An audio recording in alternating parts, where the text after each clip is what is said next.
Pak diulangi ya. Assalamualaikum warahmatullahi wabarakatuh. Waalaikumsalam warahmatullahi wabarakatuh, Prof. Ya, selamat siang para mahasiswa yang budiman. Mari kita mulai kuliah. Kita berdoa kepada Allah, mudah-mudahan kita lancar jaringannya. Ilmu yang kita bahas bermanfaat bagi kita semua. Berdoa dimulai. A'udzubillahi minasyaitonir Bismillahirrahmanirrahim. Raditu billahi rabba wa bil islam dina wa bi muhammadin nabiyya wa rasulah. Rabbi zidni ilma wa rizqni fahma. Amin ya rabbal alamin. Oke, silahkan. Uh, dipresentasikan nanti Pak Pandi mendengarkan saya menyimak. Kalau sampai rumah nanti Pak Pandi pakai laptop. Ini bisa. Silahkan.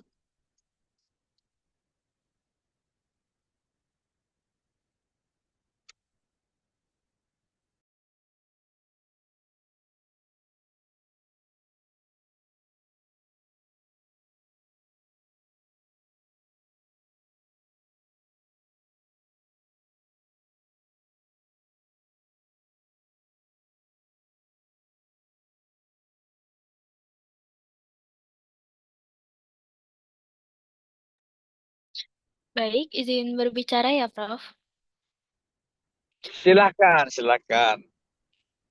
Assalamualaikum warahmatullahi wabarakatuh. Selamat siang semuanya. Waalaikumsalam warahmatullahi wabarakatuh. Selamat siang. Yang saya hormati Profesor Supadi dan kawan-kawan sekalian, kami dari kelompok 12, yakni kelompok terakhir di semester 1 ini, dalam mata kuliah Landasan Pendidikan, meminta izin untuk mempresentasikan materi yang akan kami bawakan pada siang ini dengan judul Masalah Efisiensi dan Relevansi Pendidikan, terutama pendidikan di Indonesia. Sebelum itu, izinkan kami memperkenalkan diri. Perkenalkan, saya Viva Nuraini sebagai moderator pada hari ini dan bersama rekan-rekan saya yakni Amelia Dwi Saputri, Avianita Dwi Eksanti, dan Mediani Anggita Asman. Next.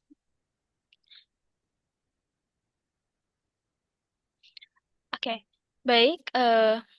Masuk ke pembahasan yang pertama, yakni apa itu efisiensi dan relevansi yang akan dijelaskan oleh Avianita. Avianita, dipersilahkan. Baik, terima kasih kepada moderator atas kesempatannya. Di sini saya akan menjelaskan mengenai apa itu efisiensi dan relevansi. Jadi next. Efisiensi berarti menggunakan sumber daya seperti dana, waktu, tenaga pengajar, dan fasilitas dengan cara yang seefektif mungkin. Efisiensi pendidikan ini sama saja dengan cara belajar kita agar tidak buang-buang waktu atau tenaga. Misalnya, belajar dengan metode yang sesuai dengan gaya belajar kita. Tujuannya itu apa? Tujuannya agar kita bisa belajar banyak dalam waktu yang relatif singkat, tanpa harus merasa bahwa belajar itu menjadi beban. Selanjutnya yaitu relevansi pendidikan. Relevansi pendidikan adalah kesesuaian antara kemampuan yang diperoleh siswa dengan kebutuhan pekerjaan.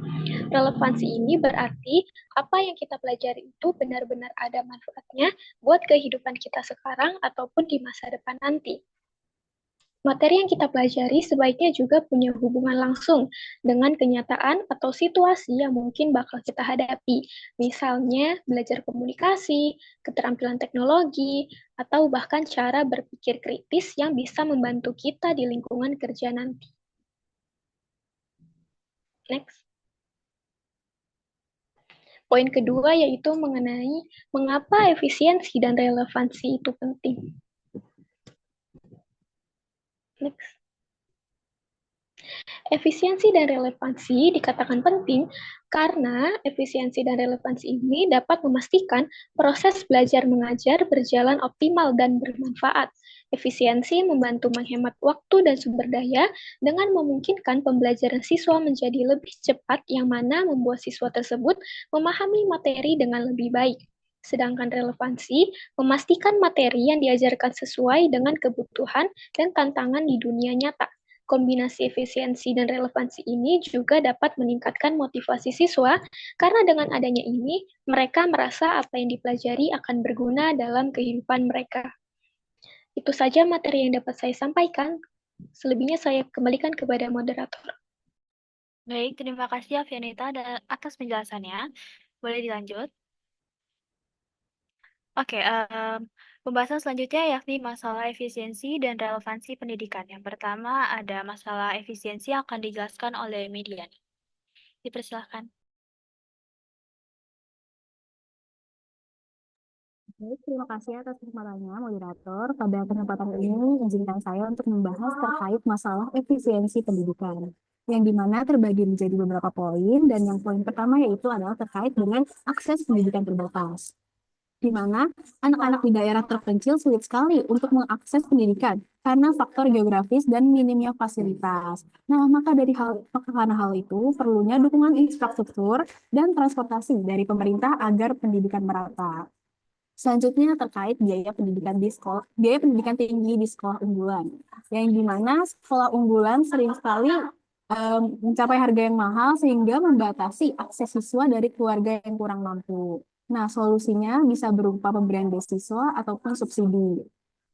Untuk selanjutnya yaitu terkait kurangnya dukungan untuk pengembangan potensi siswa, di mana banyak sekolah yang kurang mendukung pengembangan bakat siswa. Nah, maka dari itu perlunya penyediaan program ekstra untuk berbagai minat siswa agar dapat membantu potensi mereka untuk berkembang.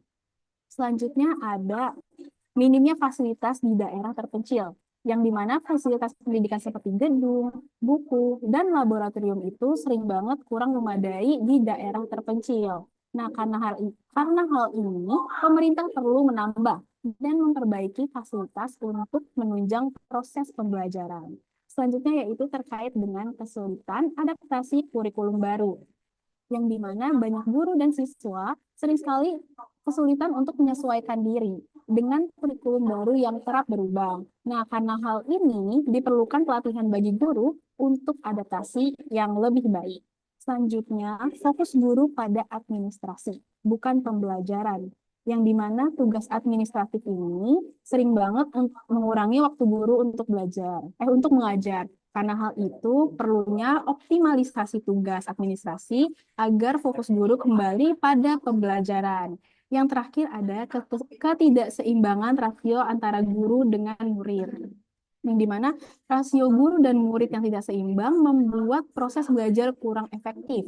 Nah, maka dari hal itu perlunya pemerataan tenaga pengajar untuk menjamin kualitas pendidikan. Sekian pembahasan dari saya kembalikan kepada moderator. Baik, terima kasih Mediani atas penjelasan terkait masalah efisiensi. Lanjut, masuk ke masalah relevansi dan pendidikan yang akan dijelaskan oleh saya sendiri. Baik, di poin pertama terdapat ketimpangan kualitas pendidikan.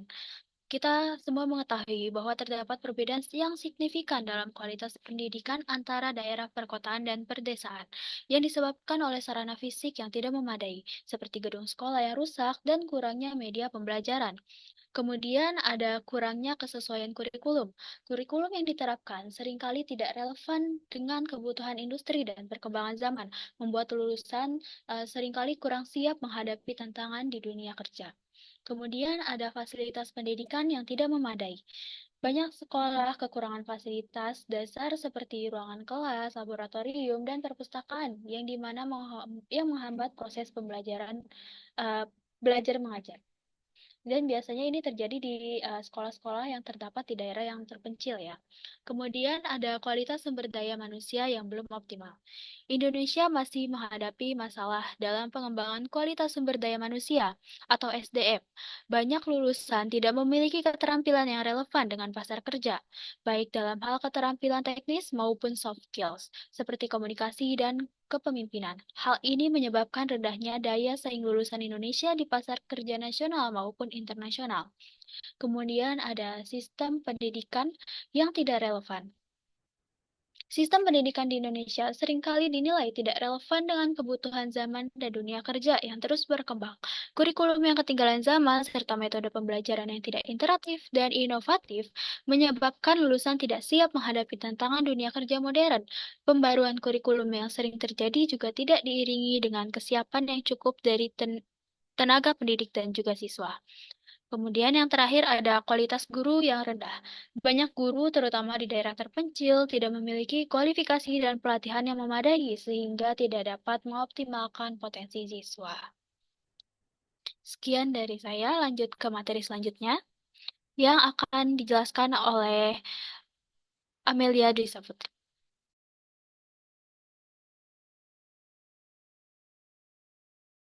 Baik, terima kasih kepada moderator. Selanjutnya saya akan menjelaskan tentang strategi mengatasi masalah efisiensi dan relevansi. Boleh di next? Nah, strategi yang pertama itu ada kurikulum adaptif, yang dimana kurikulum harus fleksibel dan dapat disesuaikan dengan perkembangan siswa, minat mereka, serta tuntutan dunia kerja. Yang kedua itu dengan memanfaatkan teknologi. Gunakan platform pembelajaran online untuk memberikan materi yang lebih personal dan interaktif. Kemudian, melakukan evaluasi secara berkala untuk memastikan kurikulum tetap relevan dan efektif. Strategi yang kedua itu ada guru berkompeten, yang dimana berikan kesempatan bagi guru untuk terus belajar dan mengembangkan kompetensi mereka. Kemudian, fokus pada keterampilan. Selain penguasaan materi, guru perlu memiliki keterampilan seperti berpikir kritis, komunikasi, kolaborasi, dan kreativitas. Selanjutnya, menggunakan teknologi. Latih guru untuk memanfaatkan teknologi dalam proses pembelajaran. Nah, strategi yang terakhir itu ada inovasi belajar, yang dimana pembelajaran berbasis proyek, seperti libatkan siswa dalam proyek nyata yang relevan dengan kehidupan sehari-hari. Kemudian, pembelajaran kolaboratif, yang dimana dorong siswa untuk bekerja sama dalam kelompok untuk menyelesaikan masalah. Kemudian ada pembelajaran berbasis permainan. Gunakan permainan edukatif untuk membuat pembelajaran lebih menyenangkan dan menarik. Sekian dari saya kembalikan kepada moderator. Baik, terima kasih Amelia atas penjelasannya. Itu tadi materi dari kelompok kami, penjelasannya. Itu saja yang bisa kami jelaskan pada pertemuan kali ini, pada presentasi kali ini. Apabila ada yang ingin bertanya, silakan raise hand. Kami akan tunggu. Terima kasih. Wijen, apa sih judulnya materinya? Apa judul materinya itu? Masalah efisiensi dan relevansi dalam pendidikan, Prof. Efisiensi itu apa sih? Apa arti efisiensi tadi? Efisien ya, tidak boros ya. Jadi sebenarnya efisiensi itu dapat kita berikan beberapa contoh. Kalau kualitas pendidikan di Indonesia yang relatif tidak relevan,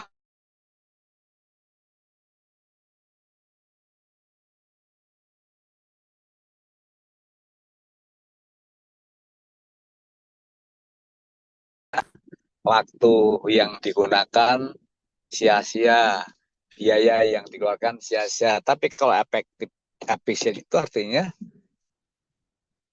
kita mengeluarkan dana itu akan cepat kembali modal. Contohnya, apabila pendidikan berkualitas itu adalah ciri-cirinya masa tunggu artinya kalau tamatan itu selesai tahun ini, itu 1 bulan setelah tamat udah banyak orang yang merekrut. Itu berarti tidak artinya efisien. Kenapa? Karena biaya yang dikeluarkan nanti segera langsung dapat kembali ketika seorang bekerja. Nah, yang kedua, kalau sampai ada anak yang terkutip ya, tidak pintar-pintar itu, langsung kita harus melakukan suatu masukkan ke bimbingan belajar, bimbel gitu. Apalagi kalau nggak naik kelas itu, berarti itu termasuk tidak efisien. Jadi kata kunci efisien itu apabila tamatan itu tepat guna, tepat sasaran, cepat bekerja, pinter, apalagi ya, adaptif dengan lingkungan, punya daya juang tinggi, itu efisien. Tetapi kalau tamatannya itu tidak punya kompetensi, tanda kutip ya, tidak ada relevansi dunia kerja dengan dunia nyata, habis tamat dari perguruan tinggi atau sekolah SMK, kerjanya tadinya terusan otomotif, kerjanya di pabrik, itu nggak masuk, nggak efisien. Tadinya jurusan otomotif Pejayan jadi kerja di Alfamart, di Indomaret, Satpam itu tidak efisien. Mengapa? Karena dia bekerja bukan keahliannya. Itu dikatakan tidak berkualitas dan tidak relevansi antara tuntutan bangsa pasar dengan tamatan sekolah. Yang kedua, tidak ada relevansi antara pembelajaran kehidupan, misalkan bagaimana untuk bisa renang, ya mempunyai kolam renang karena bisa menerapkan gaya bebas, gaya kupu-kupu, gaya kata dan sebagainya. Nah, tapi kalau ternyata sekolah tidak memiliki kolam renang, itu juga tidak tepat. Ada pelajaran mencangkok, menyambung, mengenten, nggak punya pohon, itu juga namanya tidak relevan. Ada pelajaran bagaimana main bola, tapi nggak punya lapangan standar, itu namanya tidak relevan. Ada tamatan suatu perguruan tinggi, ketamatan jurusan kata di bidang PGSD, tapi dia tidak ngajar, itu nggak relevan. Tamatan daripada katakanlah tata boga, tapi dia kerjanya menjitat di tempat, maaf misalkan ya, menjadi penjaga toko, Alfamart, Indomaret, itu juga tidak relevan. Oke, silakan dilanjutkan, Pak Pati akan mendengarkan apa yang. Baik, apakah ada yang ingin bertanya?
Oke.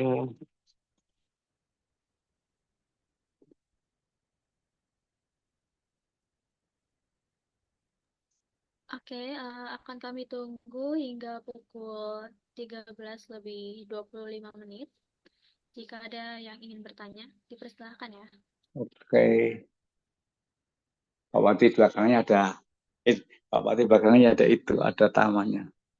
Tuh. Dan nanti bisa masak tuh, masak sendiri. Masak ya.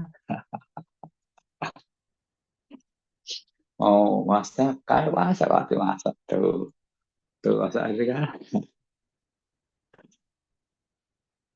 Hari kapan kita ketemu ya? Ketemu masak. Oke. Silakan apa tanya?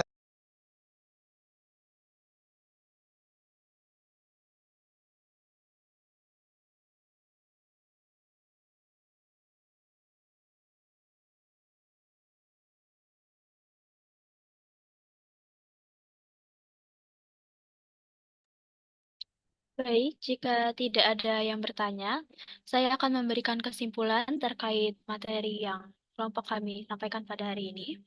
Kesimpulannya adalah masalah efisiensi dan relevansi pendidikan menjadi tantangan utama dalam sistem pendidikan saat ini. Efisiensi yang rendah terlihat dari alokasi waktu dan sumber daya yang kurang optimal, terutama akibat tingginya beban administratif guru dan kurangnya sarana pendidikan di daerah terpencil. Sementara itu, relevansi pendidikan juga masih perlu ditingkatkan agar kurikulum dan metode pengajaran lebih sesuai dengan kebutuhan dunia kerja serta perkembangan zaman. Solusi untuk masalah ini melibatkan optimalisasi proses belajar mengajar, kurikulum yang adaptif, serta dukungan bagi pengembangan keterampilan praktis siswa agar pendidikan tidak hanya efektif, tetapi juga bermakna dalam kehidupan mereka. Sekian dari kelompok kami. Mohon maaf apabila terdapat kekurangan dalam penjelasan atau terdapat kendala dalam presentasi kali ini. Kami mohon maaf. Wassalamualaikum warahmatullahi wabarakatuh. Waalaikumsalam wabarakatuh. Makasih banyak atas perhatian dan atas penyampaiannya. Mari sama-sama kita akhiri berdoa kepada Allah. Makasih kepada kelompok penyaji luar biasa.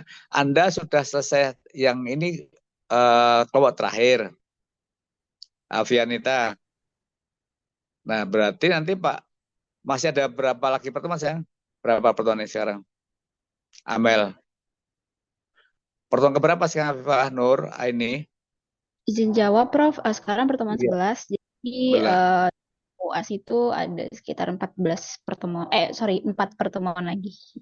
Oke, yang 4 kan nanti pertemuan ke-15 Pak Wardi memberikan mereview. Nah, yang 3 ini Pak Wardi kasihkan tugas, bisa nggak dibuat 3 kelompok gitu.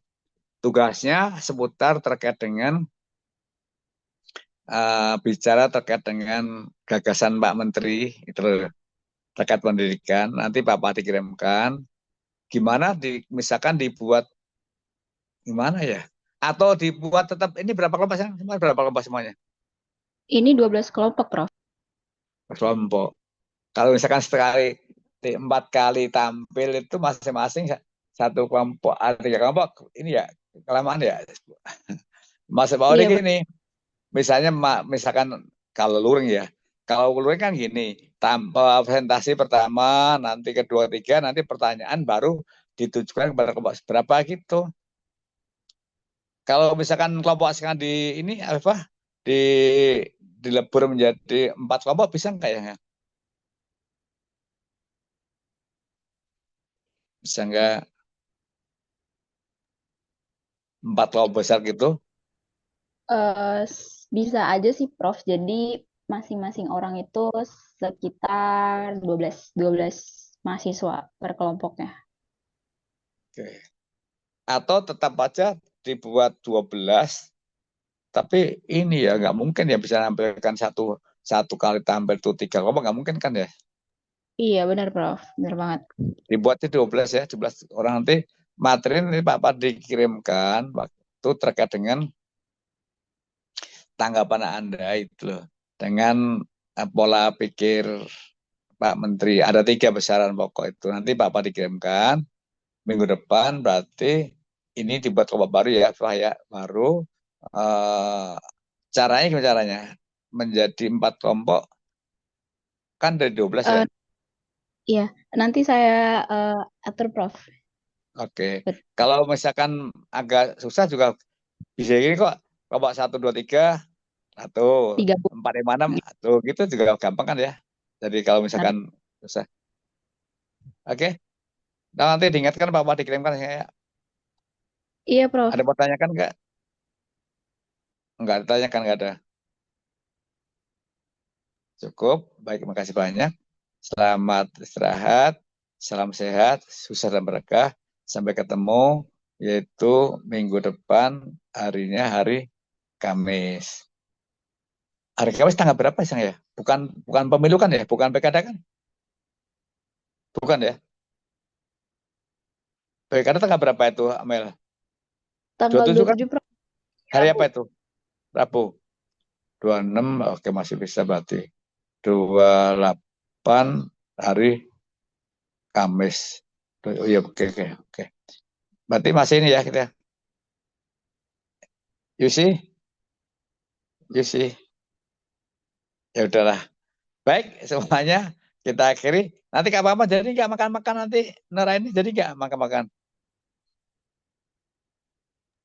Nanti Pak Bari sumbang deh, saya soal sumbang. Pak Bari kan puasa Kamis, tapi Pak Bari nyumbang 100.000 boleh, 150 boleh, 200 boleh lah nyumbang nanti untuk beli ke Starbucks sama snack gitu ya. Luring tapi bukan, maksud daring luring kan nanti. Gitu ya. Oke, pertemuan ke-15 ya nanti ya. Ke-16 kan UAS kan. Kalau ke-15 kita luring, usahakan ya Kalau nggak ada lokasi ya udah kita ngerumpi aja gimana kalau nggak ada ruangan ya gitu. Ada nggak sih Starbucks atau apa itu Forza apa yang boleh banyak mahasiswa banyak orang nggak boleh ya? Umat 50 itu nggak boleh ya? Boleh nggak sih? Ada kan Setara Mangun itu ada tuh sekitar Tebet juga. Jangan yang dekat kampus, jangan jauh-jauh. Nanti masuk jauh-jauh nanti tanya sama orang, masa kuliah jauh banget dari kampus enggak. Namanya eksperimen ya kan ya. Oke, Oke, ini dan teman-teman, mari sama-sama kita akhiri dengan baca alhamdulillah. Alhamdulillah.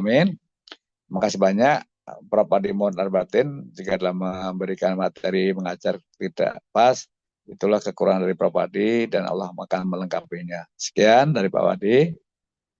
Ada screenshot ini nggak diambil foto dulu nggak? Ada Prof, minta tolong Oke. teman. Catur Hermawan, Anda kok beda banget tampilannya? Kirain tadi artis Korea, bukan ya?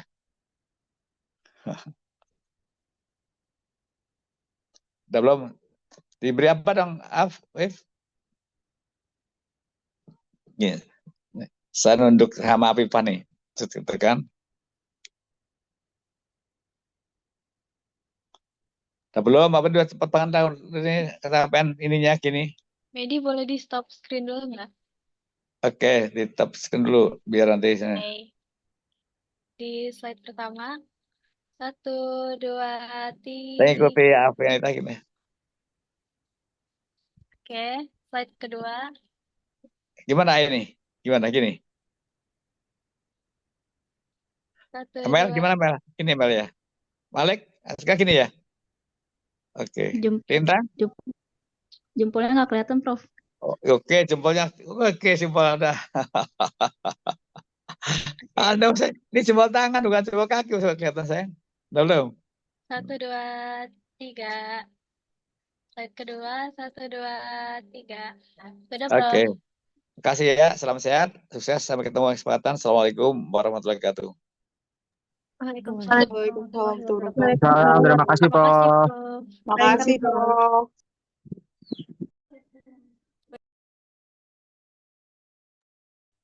Thanks guys. Absen, woi absen. Woi absen. Absen, Cok.